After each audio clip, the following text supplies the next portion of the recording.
Samantala, posibleng mag-brownout sa ilang lugar sa Luzon dahil naka-red alert ang grid nito hanggang alas 10 ng gabi. Mas maikli naman ang red alert sa Visayas grid. Nakatutok si Maki Pulido.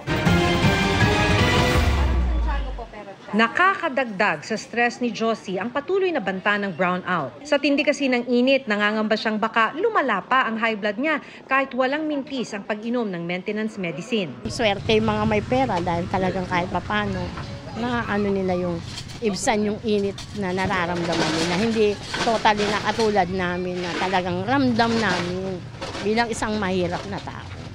Sinisilip na ng Energy Regulatory Commission kung may batayan para formal na imbestigahan ang 32 planta ng kuryente na naka-forced outage sa Luzon at Visayas. Aalamin kung may kapabayaan at kung may dapat patawan ng parusa. May umiiral na red alert ngayon hanggang alas 10 ng gabi sa Luzon grid at hanggang alas 7 ng gabi naman sa Visayas grid. Ibig sabihin, kulang ang supply ng kuryente para tugunan ang demand. Kaya nag-abiso ang NGCP na posibleng magka-brownout sa ilang lugar sa Nueva Vizcaya, Cagayan, Sorsogon at Zambales. May red alert din sa Luzon kaninang hapon pero hindi naman kinailangang mag-brownout sa Metro Manila dahil sa interruptible load program ng Meralco kung saan gumagamit muna ng generator ang malalaking customer tulad ng mga mall at gusali. Sabi ng grupo ng mga independent power producers, wala namang plantang gustong hindi makapag-supply ng kuryente.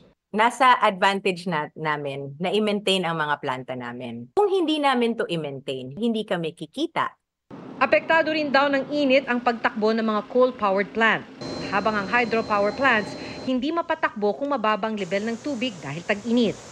Ang pagbabalik red alert nga ng Luzon grid ay dahil sa pagtigil ng isang hydropower plant na hindi umano mabigyan ng alokasyon ng tubig ng National Irrigation Authority. Sa Luzon, 14 sa 19 na naka-forced outage ay hydro plants, 3 naman ang coal. The climate right now, it also contributes to a lot of factors. Sabi ng Pagbilao Power Plant, sa Sabado, April 20, ay mag-online na ang 750 megawatts nilang power station.